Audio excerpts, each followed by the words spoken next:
दर्शक मित्रों नमस्कार। जैसा कि आप सभी जानते हैं, भारत की आज़ादी में भारत माता के वीर पुत्रों ने अत्यंत महत्वपूर्ण भूमिका निभाई है, जिसके फलस्वरूप 15 अगस्त 1947 में हम लोगों को आज़ादी मिली। इसके साथ ही हमने देखा किस तरह हिंदी भाषा ने हम सभी को जोड़ने का कार्य किया है। हिंदी भाषा को राजभाषा बनाने में जिन महानुभावों ने योगदान निभाया, उनमें दो नाम अत्यंत महत्वपूर्ण हैं। पहला नाम है काका साहब कालेलकर और दूसरा नाम है कन्हैयालाल माणिकलाल मुंशी जी। आज की हमारी परिचर्चा जिसका विषय है काका साहब कालेलकर का हिंदी राजभाषा में योगदान, इस विषय पर चर्चा करने के लिए आज हमारे साथ स्टूडियो में मौजूद हैं प्रोफेसर राम गोपाल सिंह सर, जो कि गुजरात विद्यापीठ के हिंदी विभाग के वरिष्ठ प्रोफेसर और भाषा साहित्य संकाय के अधिष्ठाता भी हैं। और हमारे दूसरे विशेषज्ञ हैं केंद्रीय हिंदी संस्थान के अहमदाबाद केंद्र के क्षेत्रीय निदेशक डॉक्टर सुनील कुमार जी। आइए हम अपनी परिचर्चा शुरू करते हैं। तो सर, मैं अपना पहला प्रश्न आपसे शुरू करना चाहूँगी। मेरा पहला प्रश्न है, हमारे दर्शकों को ये बताइए कि काका साहब कालेलकर का व्यक्तित्व किस प्रकार है। नमस्कार आकांक्षा बहन एवं नमस्कार दर्शक मित्रों। काका साहब कालेलकर एक बहुमुखी प्रतिभा के धनी साहित्यकार रहे हैं। जब हमारा भारतीय संविधान बन रहा था, उससे पहले उनकी यात्रा शुरू हो गई थी। चूँकि उनका जन्म मुंबई महाप्रांत, जो इस समय महाराष्ट्र है, उसमें हुआ था और वहाँ से वो आगे शिक्षा दीक्षा लेकर के बड़ौदा में वो एक स्कूल में प्रधानाचार्य के रूप में शामिल हुए।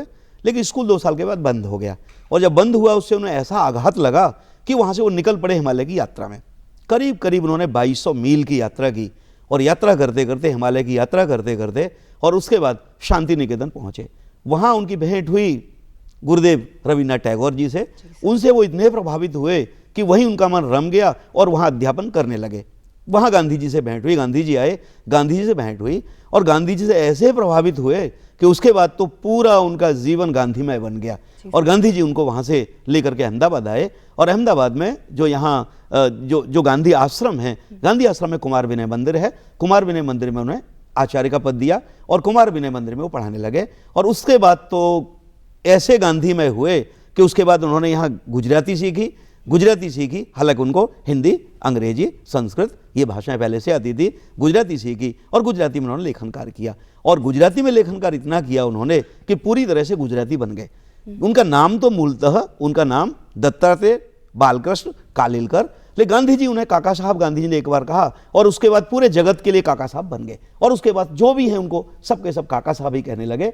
विद्यापीठ में उनकी बड़ी भूमिका रही। गुजरात विद्यापीठ का जो संविधान है, वो संविधान भी काका साहब कालेलकर ने मुख्य रूप से बनाया। इसलिए गांधी जी का गांधीमय होना, गांधीवाद से जुड़ना, ये उनके व्यक्तित्व की एक बड़ी छाप रही। और यहीं से काका साहब कालेलकर गांधी जी के साथ जुड़े और लगातार स्वतंत्रता आंदोलन में इनकी बहुत बड़ी भूमिका रही। कई बार जेल भी गए और उसके बाद इन्होंने सारा का सारा इनके संदर्भ में काम किया। जी सर, जैसा कि आपने कहा कि इनकी स्वतंत्रता आंदोलन में बड़ी भूमिका रही, हम इसके साथ ही इनकी हिंदी को लेकर जो इनका योगदान है, हम उसके बारे में आपसे जानना चाहते हैं। जी, काका साहब कालेलकर उस समय जो गांधी जी से जुड़ चुके थे, स्वतंत्रता आंदोलन में भाग ले चुके थे, जेल भी जा चुके थे और उस समय चूंकि भारत स्वतंत्र हो गया और भारतीय संविधान बन रहा था, चूंकि संविधान सभा थी बड़ी, उसकी वो सदस्य थे। इसलिए उसके साथ जब बात आ रही थी, जब बहस हो रही थी 3 दिन, 12 सितंबर 1949 से 14 सितंबर 1949 तक, उसमें काफी बहस हुई और इस बहस में लोग हिंदी का पक्ष लेने वाले बहुत कम थे। ये दोनों महानुभाव, एक तो काका साहब कालेलकर और दूसरा कन्हैयालाल माणिकलाल मुंशी, ये हिंदी के प्रबल पक्षधर थे। और कई बार वहां उर्दू का संदर्भ आ रहा था, चूंकि अंग्रेजों की जो फूटनीति थी, उनकी कूटनीति थी, वो कहीं ना कहीं उर्दू को थोड़ा सा बढ़ावा दे रहे थे। लेकिन उर्दू का विरोध हिंदी भाषी लोग सारे कर रहे थे। लेकिन ये समझाते हुए सभी हिंदी भाषियों को कह रहे थे कि उर्दू तो मरा हुआ सांप है, आप उसे बेकार में पीट रहे हैं। जिंदा सांप तो अंग्रेजी, ये अंग्रेजी से आप डरिए। अंग्रेजी अगर आ गई, भारत की राजभाषा कहीं इनके बीच में आ गई तो हमें तकलीफ हो जाएगी। ये हिंदी के प्रबल समर्थक, इसलिए हिंदी के संदर्भ में इन्होंने जो राजभाषा बनी उसमें भी, चूंकि संविधान समिति के वे सदस्य थे, इसलिए वहां इन्होंने काफी कुछ किया। और सचमुच तो लोगों का मन बदलने में इन्होंने बहुत सारा लेखन किया, बहुत सारे इन्होंने व्याख्यान दिए, उससे इन्होंने लोगों का मन बदला। जो गांधी जी के ये आप कहें बहुत अच्छे समर्थक थे और गांधी जी अपने सारे भाषण हिंदी में ही दिया करते थे। गांधी जी राष्ट्रभाषा हिंदी, लेकिन यहाँ थोड़ा सा गांधी जी के साथ ज़्यादा जुड़ने के कारण एक जरूर ये हुआ कि गांधी जी ने जब हिंदी को राष्ट्रभाषा कहा था और बाद में उन्होंने, चूंकि विरोध हुआ था कि आप उर्दू को राष्ट्रभाषा नहीं करे, तब उन्होंने हिंदुस्तानी को कह दिया। इसलिए हिंदुस्तानी के संदर्भ में जितना भी कामकाज करना था वो गांधी जी ने काका साहब को सौंप दिया, इसका काम करिए। इसलिए हिंदी और आप कहें उर्दू दोनों का मिश्रण हिंदुस्तानी, इसके लिए भी काका साहब ने सारा का सारा काम किया हिंदुस्तानी के संदर्भ में। इसलिए हिंदुस्तानी प्रचार समिति, इसके संदर्भ में यहाँ उनका हिंदी के लिए बहुत बड़ा जो काम है वो काम है हिंदी प्रचार का।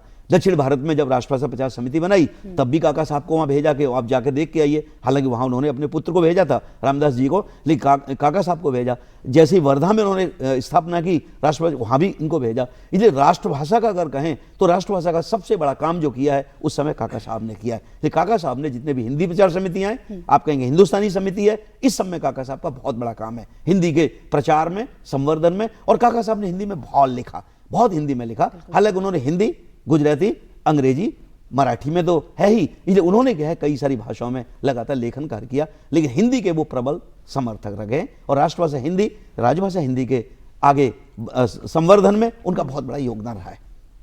जी सर। सुनील सर, जैसा कि राम सर ने कहा कि राम सर से हमें काका साहब के व्यक्तित्व के बारे में पता चला, हम आपसे उनके कृतित्व के बारे में जानना चाहेंगे। आकांक्षा बहन, आचार्य काका कालेलकर जी आचार्य इसलिए कि जैसा साहित्य सृजन और उनका कृतित्व रहा वह अपने आप में भारतीय इतिहास, भाषाओं के लेखन में एक मानक के रूप में रहा। पहले मैंने जब उनको पढ़ा तो कई जगह उल्लेख मिला कि 68 ग्रंथों का, 68 ग्रंथों की रचनाएं उन्होंने की। लेकिन मेरी जिज्ञासा बढ़ी और मैंने कुछ और चीज़ें पढ़ने का प्रयास किया तो मुझे ज्ञात हुआ कि उन्होंने 199 ग्रंथों की रचना की, बड़ी रचना, और उसमें भी 66 ग्रंथ हिंदी के, 63 गुजराती के, 46 मराठी के, 10 मलयालम के, 8 अंग्रेजी के, इसके बाद 2 संस्कृत, 2 उर्दू, 1 कोंकणी, 1 कन्नड़।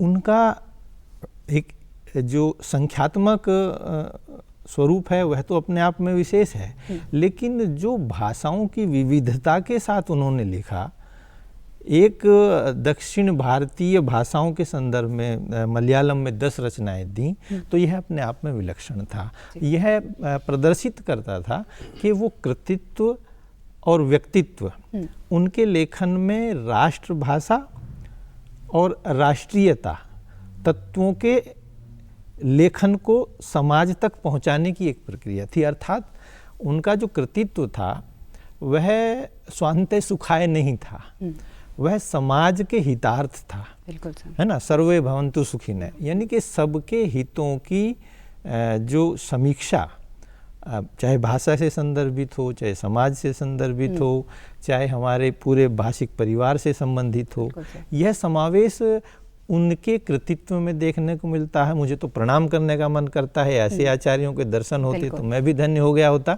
तो इस तरह से उनका कृतित्व का फलक एकदम व्यापक है और हमें प्रेरणा लेनी चाहिए, उनसे सीखना चाहिए।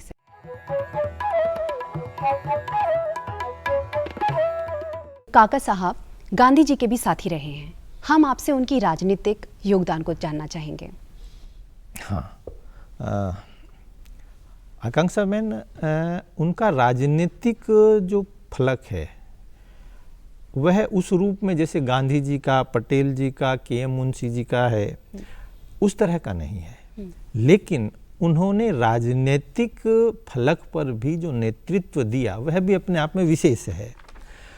वो 1952 से 1964 तक राज्यसभा के सदस्य रहे, बगैर किसी महत्वाकांक्षा के, बगैर कोई चुनाव लड़े। वह राज्यसभा के सदस्य भी मनोनीत किए गए राष्ट्रपति जी के द्वारा। इसके बाद 1923 या 24 से लेकर के 1945 तक सभी राजनीतिक आंदोलनों में जहाँ भी गांधी जी या पटेल या जो भी भारतीय राजनीति के शिखर पुरुष थे, उनके साथ जहां आंदोलन करना हुआ वहां आंदोलन किया और जेल गए। लगभग इस अवधि में वो 5 वर्ष तक जेल में रहे, कभी 6 महीना, कभी कुछ 4 महीना, जितनी अवधि भी मतलब राजनेताओं के हिस्से में आई वह उनके हिस्से में भी आई।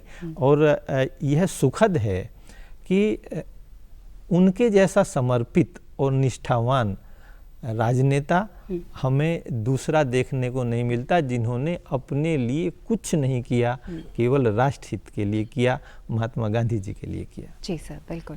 प्रोफेसर सिंह, हम आपसे जानना चाहते हैं कि गुजरात विद्यापीठ में भी क्या काका साहब की कोई भूमिका रही है?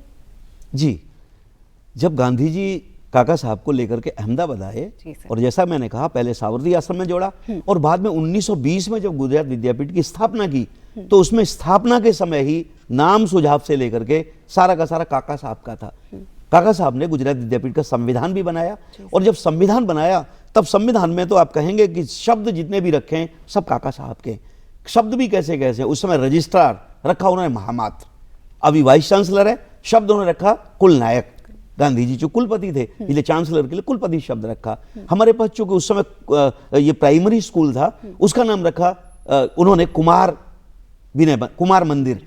उसके बाद हाई स्कूल है विनय मंदिर। इसलिए जितने भी शब्द हैं वो शब्द सारे के सारे ये काका साहब ने। जो काका साहब बहुत बड़े भाषा पुरुष थे, कई भाषाएं, जैसा कि सुनील कुमार जी ने बताया, कई भाषाओं को ज्ञाता थे। इसलिए विद्यापीठ जब शुरू हुई इसमें उनका योगदान बहुत बड़ा रहा। गांधी जी ने संविधान तो बनवाया, लेकिन संविधान बनाने के साथ साथ गांधी जी ने उन्हें 1928 से 1935 तक इसका वाइस चांसलर भी बनाया। इसलिए विद्यापीठ के वाइस चांसलर रहे इतने लंबे समय तक, और लगातार इससे जुड़े रहे, लगातार काम करते रहे। बाद में यह है कि विद्यापीठ का काम यहां से जब पूरा हुआ तब वो दिल्ली चले गए और वहां गांधीवादी जितनी संस्थाएं उससे जुड़े। इसलिए विद्यापीठ के विकास में बहुत बड़ा योगदान है, वो योगदान काका साहब कालेलकर का है। जी सर। काका साहब संसद सदस्य और किसी आयोग के अध्यक्ष भी रहे हैं, इस बारे में कुछ बताइए।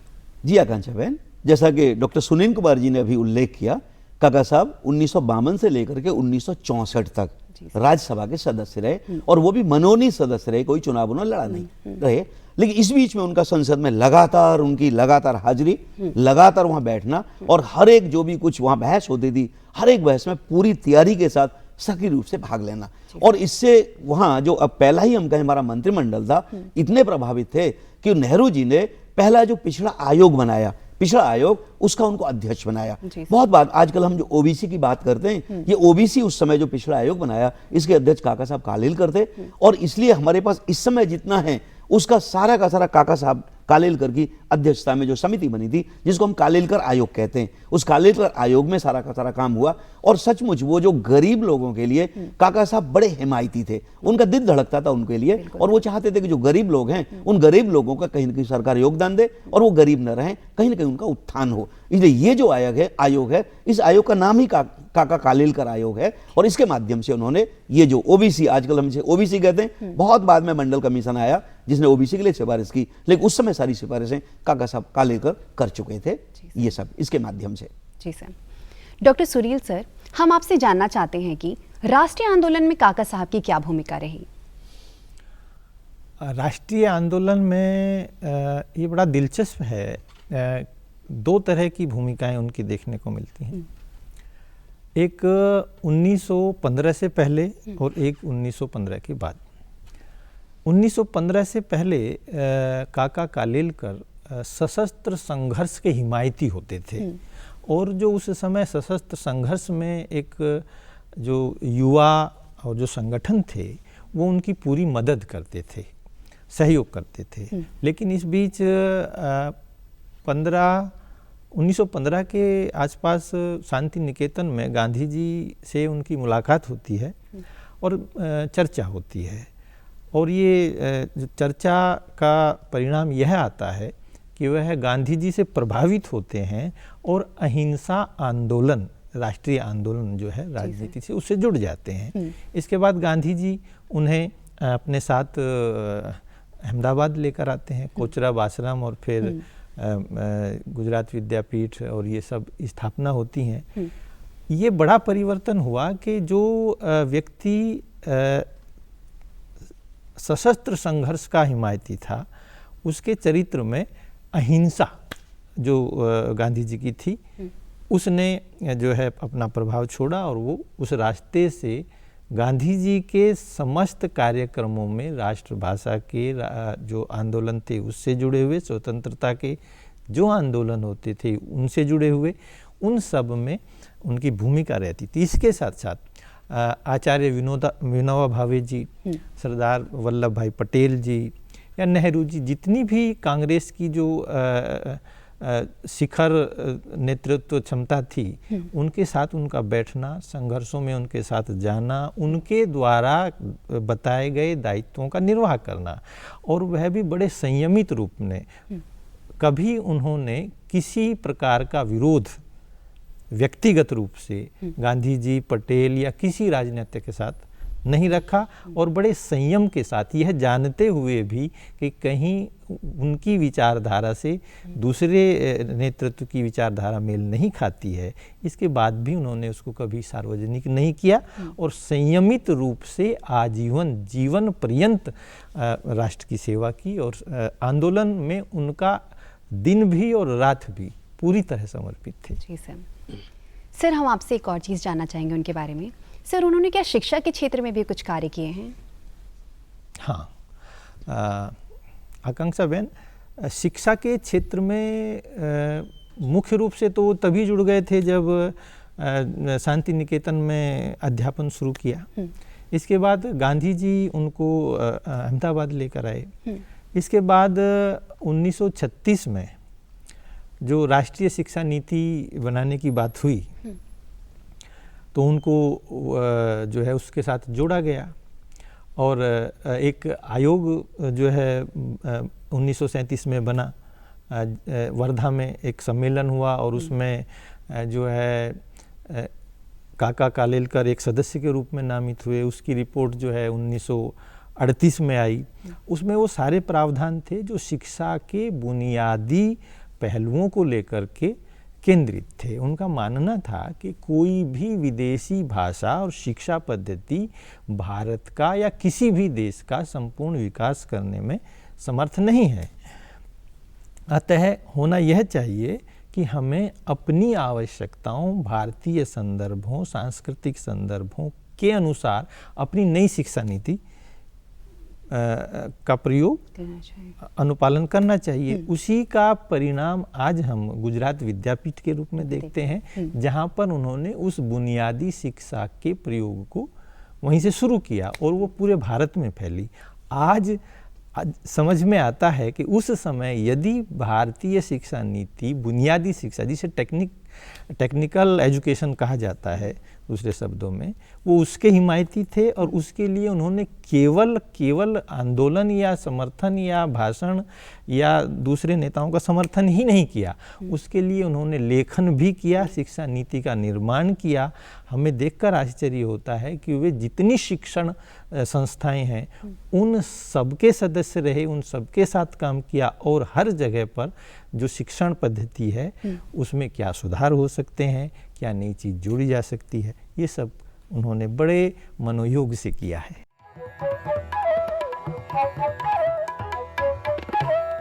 जी कि जब वो बात कर रहे थे शिक्षा नीति की, अभी आपको नई शिक्षा नीति ये 2020 दिखती है। इसमें जब मातृभाषा शिक्षण की बात होती है, उस समय कालेलकर जी ने मातृभाषा शिक्षण की बात भी की थी कि प्राइमरी ये लेवल है 8वीं तक मातृभाषा में संपूर्ण शिक्षण होना चाहिए, और गांधी जी भी इसके हिमायती थे। और यही बात हमारी नई शिक्षा नीति कर रही है। मुझे लगता है कि नई शिक्षा नीति में बहुत सारी बातें जो कालेलकर साहब से ली गई हैं, उनका सपना साकार हो रहा है एक तरह से। जी सर। प्रोफेसर सिंह सर, राजभाषा हिंदी को लेकर प्रचार प्रसार में काका साहब की क्या भूमिका रही है?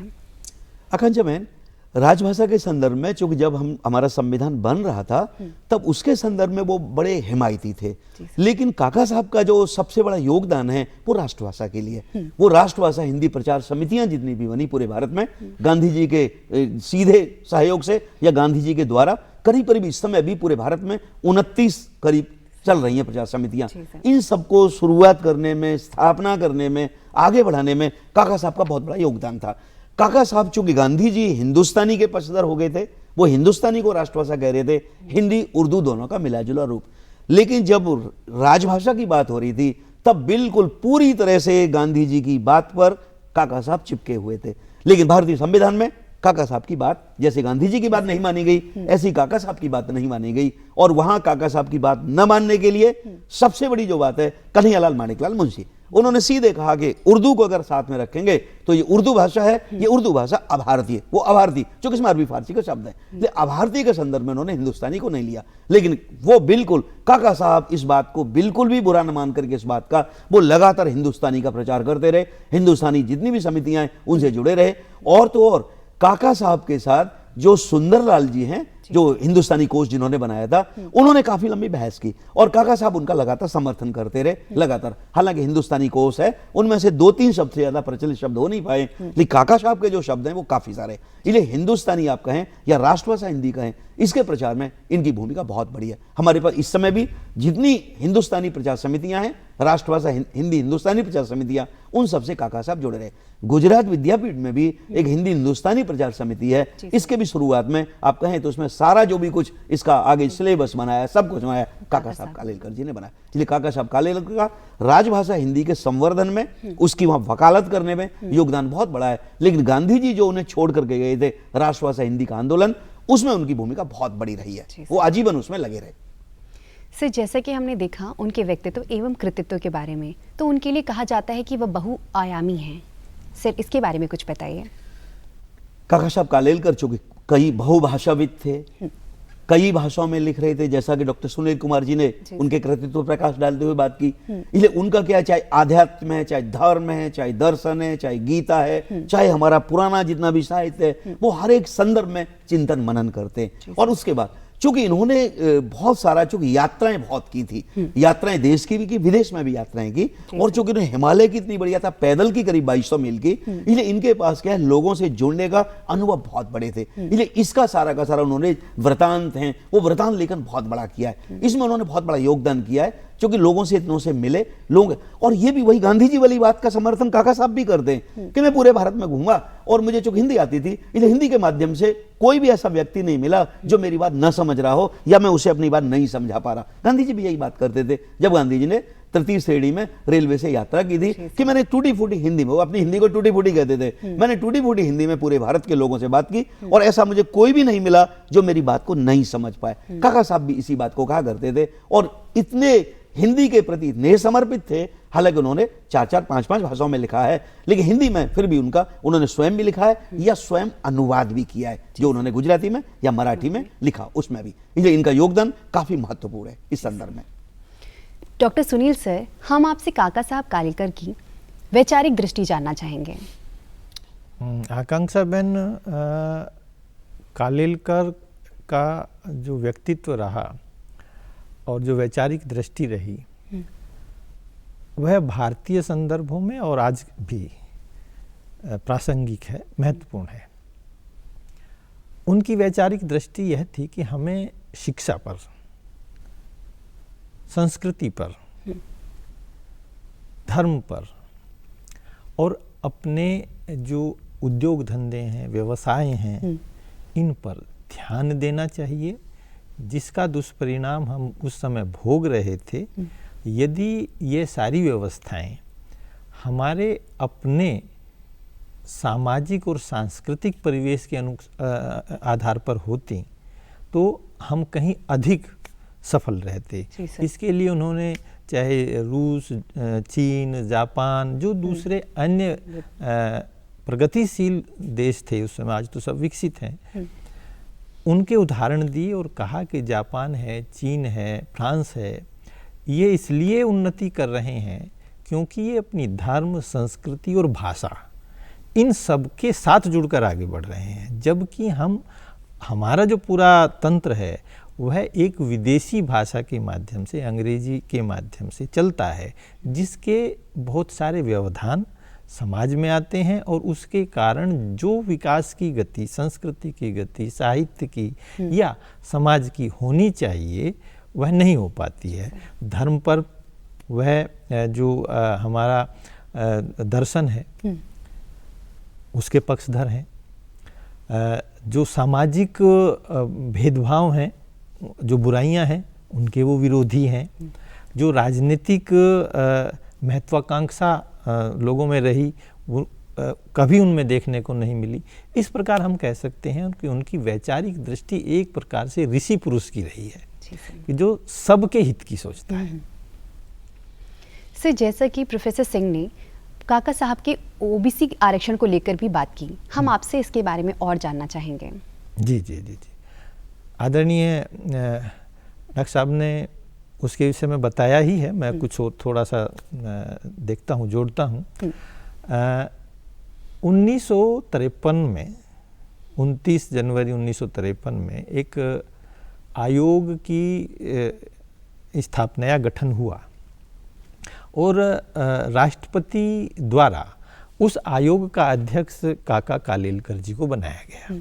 ऐसी उन्होंने कोई अपेक्षा नहीं की थी या इस तरह का कोई प्रस्ताव नहीं था कि आयोग बने और उसका अध्यक्ष मुझे बनाया जाए। लेकिन सामाजिक संदर्भों में जो समरसता के भाव और विचार उनके थे, उनको देखते हुए अथवा कहें कि उनकी कुशाग्रता, उनके कौशल को देखते हुए आयोग का अध्यक्ष बनाया।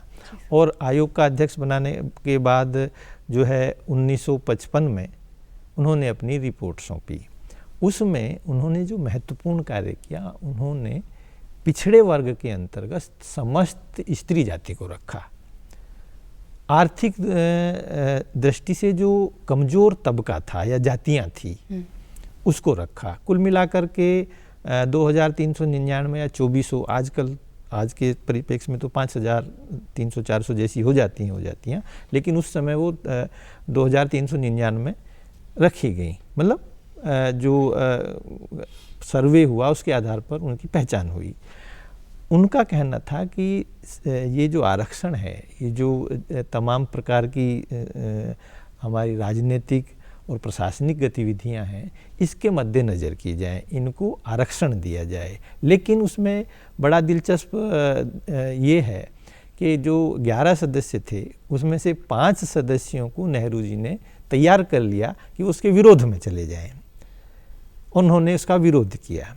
बाद में नेहरू जी ने काका कालेलकर पर भी इतना दबाव बनाया कि उन्होंने खुद भी लिख कर दे दिया कि मैं जो है जातीय गणना या जातीय जो ये हमारे चुनाव हैं या जो प्रशासनिक व्यवस्था है, इसका पक्षधर नहीं हूँ, क्योंकि इससे समाज में विघटन की संभावनाएं हो जाती हैं। बिल्कुल बिल्कुल, है ना। तो ये जो बात हुई थी वह उनकी मूलतः नहीं थी, यह उन पर दबाव के माध्यम से कराई गई थी।